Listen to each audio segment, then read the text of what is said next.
Cowboys training camp. Howard, you're on SicEm365 Radio. Thanks for your call.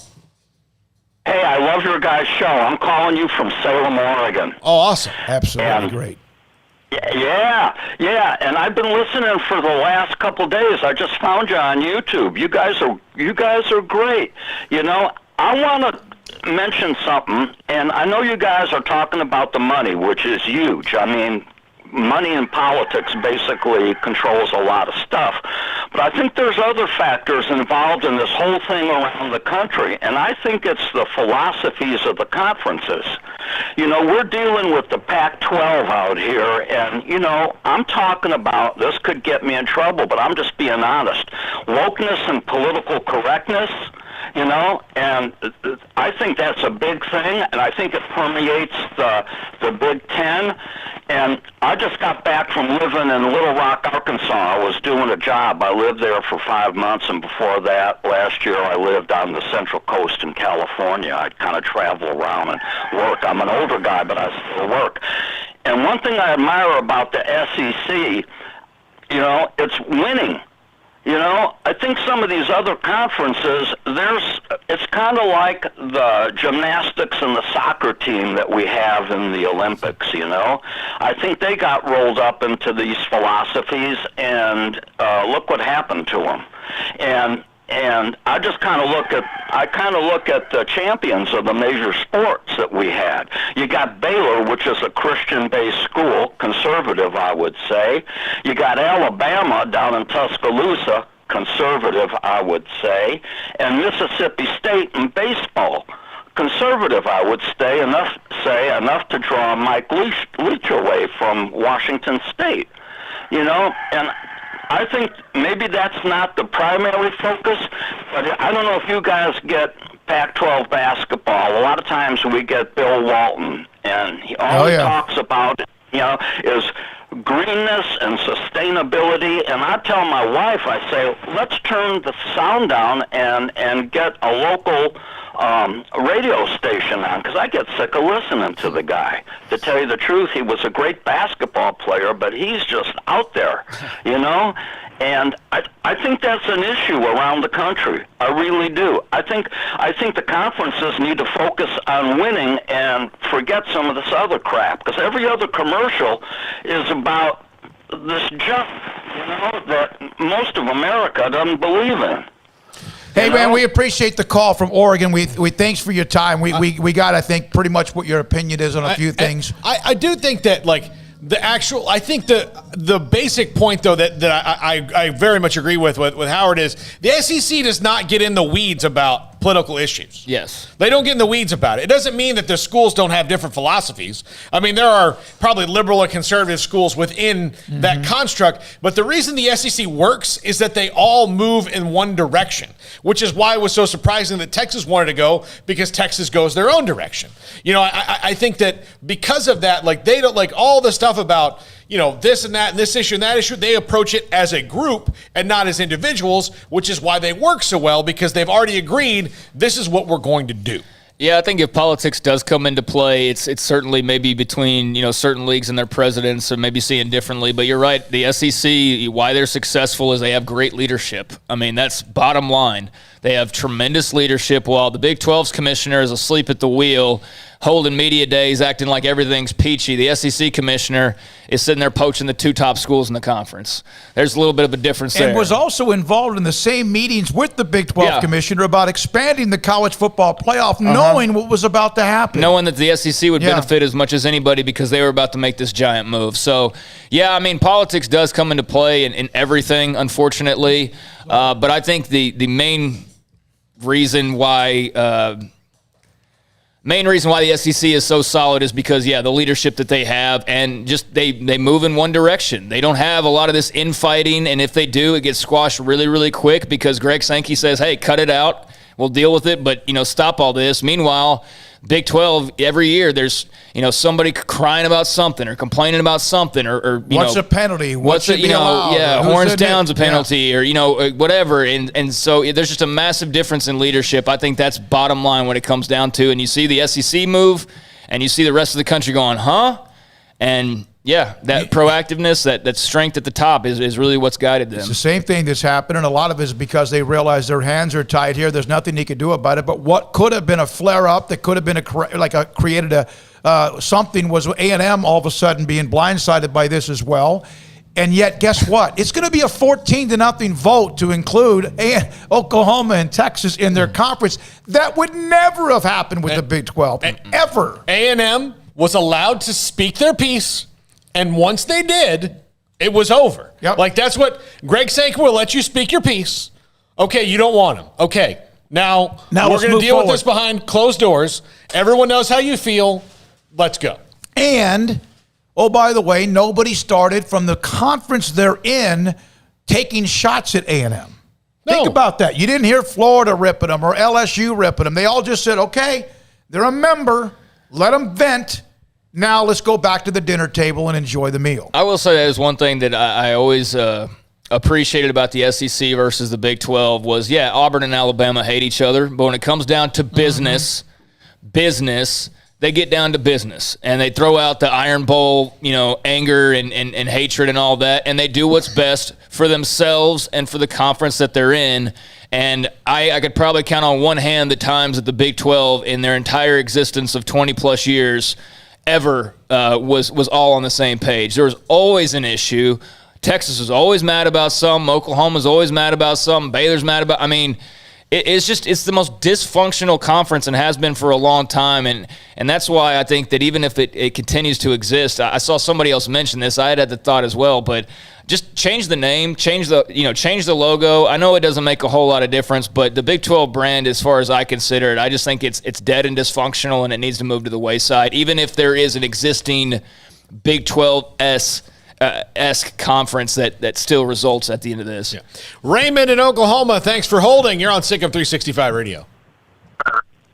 Yes. Hi. Thank you for having me. I'm a huge Oklahoma State football fan. I just wanted to ask you guys, do you think we'd still have a Bedlam game when OU goes to the SEC, or do you think OU just doesn't want to do that because if they lose to us, then well, crap, they're going to be in SEC and play against really hard teams like Georgia and Alabama. What do you guys think? We lost Texas and A&M because of something similar, and they have just poked at each other for a decade since. We lost a long-time rivalry in a way with Nebraska-Oklahoma when the Southwest Conference and Big 8 merged, and so you might have a little cat fight there, but if I'm Oklahoma and I'm a part of an 8 or 9 game schedule in the SEC, do you want to play Oklahoma State? Is that beneficial to you to play Oklahoma State? Well, I think it would all depend on how many SEC games are you actually playing. Right. I mean, are they going to play 8? Are they going to play 9? Are they going to play 10? The SEC has the schedule that it has, and it goes up a little bit with OU and Texas, but you're not playing like the entire conference every year, and you still see every year.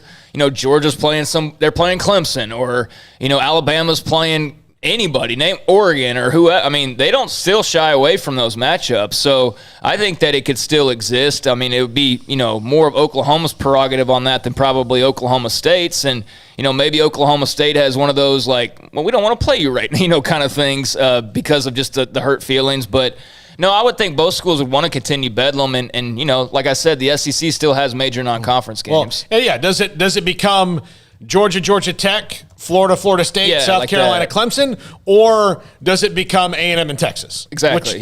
So you hope it's the other ones because you can make it work, but.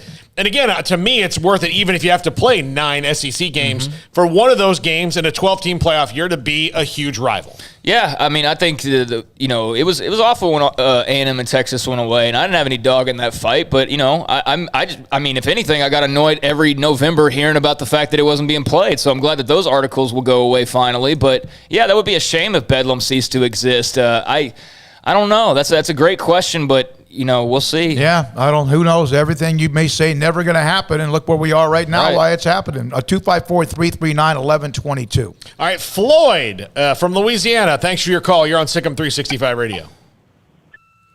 Good afternoon. It's my first time calling in. Calling in from SEC country, down in Louisiana. Yes, sir. How you doing? Right below LSU. Yeah, Oklahoma and Oklahoma State should play together. But I was thinking about the Big 12 and the American Conference.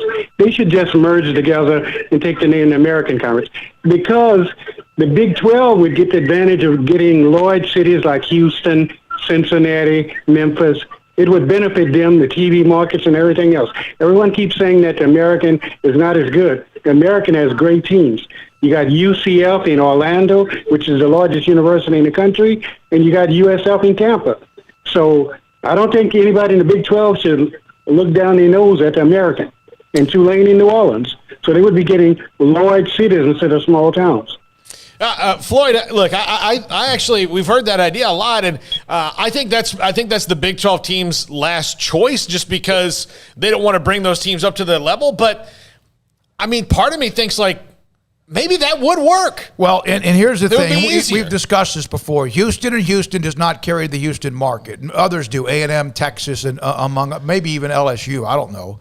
Yeah, Tulane does not carry New Orleans. We know LSU does.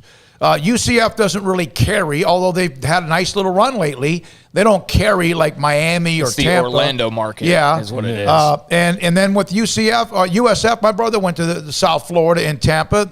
Florida State, Miami carry that market. I get where they are, though. They are in major markets. So if that gets to a point where you need to do something, you can do all of that. But to me, and speaking with somebody last night on the phone, late into the night, was this. You have to still, if you're the Big 12, and you do that, you can't just do that. You have to be proactive. You have to think outside the box, and you better have a vision of how to better position your conference on other media outlets, like what other conferences have been doing, whether is it Amazon, is it Netflix, is it Hulu? Those are things you better get yourself ingrained with, if in fact that may not still be enough. I don't mean this as a shot, but it's good that that's on whoever's mind that's on, because it was on OU and Texas' mind years ago. Mm-hmm. And that's why they are where they are, and that's why Baylor and TCU and Oklahoma State and Texas Tech are all scrambling to figure out what their futures look like. So yeah, don't just talk the talk, walk the walk. And I think there's some schools in the Big 12 that learned, like, hey, we got to harden up a little bit here. Like, you can't just go off somebody's word, because clearly words didn't mean anything in those conversations with Texas and Oklahoma. But, yeah, I mean, I won't go over the whole ramble again. I mean, Houston, I think, is a very interesting school, but I don't think you're interested in them if you're Baylor, TCU, and Texas Tech, unless you just have to be, because Houston's a level below you right now, regardless of city size or enrollment or any of that. Right now, technically, as a non-Power 5, they are a level below. The Big 12 is going to maintain its status as a Power 5 for the time being. So I don't know that if you're Baylor, Tech, and TCU, you want Houston suddenly get the Big 12 logo and can out-recruit you. So the others, though, definitely would be of interest. I think, guys, we can go over like every scenario imaginable, but we kind of need to see this OU and Texas thing become official, and then we need to see, okay, what's the next move after that? Because are these Pac-12, Big Ten alliance rumors true? Is another conference out there? Is the SEC done? What other movement could potentially happen? Because I don't think it's just going to necessarily go from OU and Texas leave and the Big 12 fills up and then we're done. I think there's going to be a lot more moving parts than that. The two simplest things that could happen would be OU and Texas leaves and the Big 12 breaks up and goes into the other conferences. Or OU and Texas leave and more chaos reigns. I mean, like the Big 12 doesn't go away. There's just these massive mergers all over the place. Right. The Big 12 needs other chaos. Yeah. They actually need more chaos. They need other chaos that might open the door for them, and or maybe others who need, wait a minute, we've lost this much of our conference. We need to hook into somebody. One of the other big questions, and we got to try to get to as many as we can, but we appreciate your text calls and much more, is that how much play is there? You can look at TCU and Baylor and Tech and Oklahoma State. How much play is there? Other conferences, the big boys in other conferences want any kind of footprint to get into Texas. Yeah. That's a big deal, even though the markets are not really Baylor, TCU, Tech controlled. And I wouldn't just believe every single rumor on Iowa State's a lock for the Big Ten, Kansas is a lock for the Big Ten, Tech's a lock for the Pac-12. I don't know that any of those are actually true at the moment. So, you can read opinions all day, but I don't know that that's exactly what's going on behind the scenes. And to my point, and we'll go back to the calls about you got to kind of see what happens next. Okay, let's say that this stuff that's being talked about with the Pac-12 and the Big Ten were to happen, right? And based on what I was reading, the Big Ten would be interested, based on one report, on taking like the top 6 schools from the Pac-12, right? So that would be Oregon, that'd be USC, UCLA, Washington. Well, there's going to be some schools left over. So if you're the Big 12 and you're 8 schools, and all of a sudden this Pac-12 Big 10 thing happens, and the Arizona schools are sitting out there, Utah's sitting out there, like that's where you go and get your other teams potentially. And so that's why I'm kind of in the position of like, we need to see what that next major movement is after Oklahoma and Texas are official. All right, let's go rapid fire with calls, and we'll also try to read a few of the texts. Sam Kahn will join us, though. Paul, let's get another call or two in. If you could somewhat quickly break and come back with Sam Kahn. All right, Jason on Conference Realignment, thanks for your call. Hey, guys, how's it going? We're doing well. Great. Hey, so I just want to say that y'all had a caller earlier, and he had been saying that he was, he'd been following college football his whole life, and he was 65, and my dad's 70, going on 71, and he said the same thing. He was like, you know what, big money's been pushing college football forever. It's just more out there now. And as much as I'm against all these conference realignments, I'm actually in San Antonio. My dad was born and raised here, so he's a big UT fan, and he wants to see it. He's like, I'm all for it. Well, I was born and raised in Wisconsin, so I'm a Big Ten guy. I'm a Badger fan, so I have no dog in the fight. But when it comes to the Texas schools, I am an A&M fan, and I really don't want to see it. But I am looking forward to the fact that Texas is going to be coming back, and then you're going to get that A&M Longhorn rivalry back, and I'm thankful for that. But with all that being said, I think the Big Ten needs to step in and try to start pulling some schools. I know Iowa State was mentioned, but why don't they make a move in some of these Texas schools like Baylor and Tech and TCU? There's already how many other conferences recruit in the state of Texas? They all do. They ravage it. So why don't they get into some of the Texas markets by coming after some of these Texas schools? I'll hang up and hear what y'all got to say about it. Thanks for the call, guys. Thank you for the call. Appreciate your time in San Antonio. Yeah, Jason, I like that's kind of to illuminate one of Craig's points again. Yeah, why not? Like, why do the Texas schools necessarily have to go together? If you're talking about shattering the Big 12, if I'm the other conferences, I'm just trying to get at least one if I want a foothold in here. If that's my thing. Look, Ohio State recruits here really well without ever playing games here. They like, so if you could say that once every few years they're going to come in here and play a game, that is surprisingly enough a huge draw for a lot of recruits. Would they play TCU? Who was it? Ohio State. TCU. Yeah, they played Texas. Yeah, and not to mention they're among Oklahoma. the best in the last decade. They've been a part of the mix for the last 5 to 8 years, and for a long, long time. Well, the two reasons to stick together right now is money. One, the money, $20 million, give or take a few million per school. But $15 to $20 million per school. The buyout OU in Texas would owe them. That's a reason, I think, to stick together, especially during these times. But I think with the Big Ten, I just think that the Big Ten is not in a position where they need to panic or feel like, oh, well, we got to go to 16 now. I think they might very well want to go to 16, but I think if they're going to go to 16, they're going to do it SEC style, and they want an Oklahoma and a Texas to match with their Ohio State and their Michigan, and the problem for them right now is there's none of those teams left in the Big 12. So, yeah, I mean, you can go and add teams, but you got to realize, like for Iowa State, for example, in the Big 10, what do they really bring? Besides like a recently good football program, and, I know they got AAU status or whatever, but do they bring money to the Big Ten? No, they don't bring hardly any difference. They don't bring the state of Iowa. They already have that in the Big Ten. So I think that if you're the Big Ten, you're looking at, we'll be open to adding, but it's got to be worth our while. Are we going to dilute our own finances per school because we went and added 4 teams just for the sake of adding 4 teams? You know what I'm saying? So I think they want to be particular with who they add. And they also have, the Big Ten's kind of haughty. They don't just lower themselves to anything or anybody. So I think they're going to be very calculated. And that's why the Pac-12 thing would make sense, because then you're talking about USC, Oregon, UCLA to an extent in football at least. So that would make more sense than going and picking up Iowa State or even Kansas basketball or some of those other options. That's why, again, I go back to what's the next move. So that's what I would say as far as my opinion as far as the Big Ten goes. Yeah. If you guys are on hold, about 3:45, we'll try to take some calls again, or please hold through Sam Kahn. All right, 859, a text in back with Sam. Hi, I'm a Kentucky fan, thus a member of the SEC Nation. Question, if the SEC were to offer Baylor a spot in the conference, how would you feel?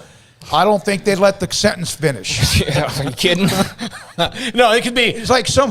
Hi, this is Greg Sankey. Yes. Yes. Oh, no, I was just calling to make sure this was your current number. At this point, any Power 5 conference that wants to come over and say, hey, you guys want to join? I'm sure they would be elated, but especially the SEC, yeah, absolutely. They That'd would. be a no-brainer. And everyone who's mad or upset or frustrated or angry is because they're bitter or whatever, and that's okay too. But at the same time, if Greg Sankey, it's not going to happen, but if he did, the answer would be abso-freaking-lutely yes. This is SicEm365 Radio.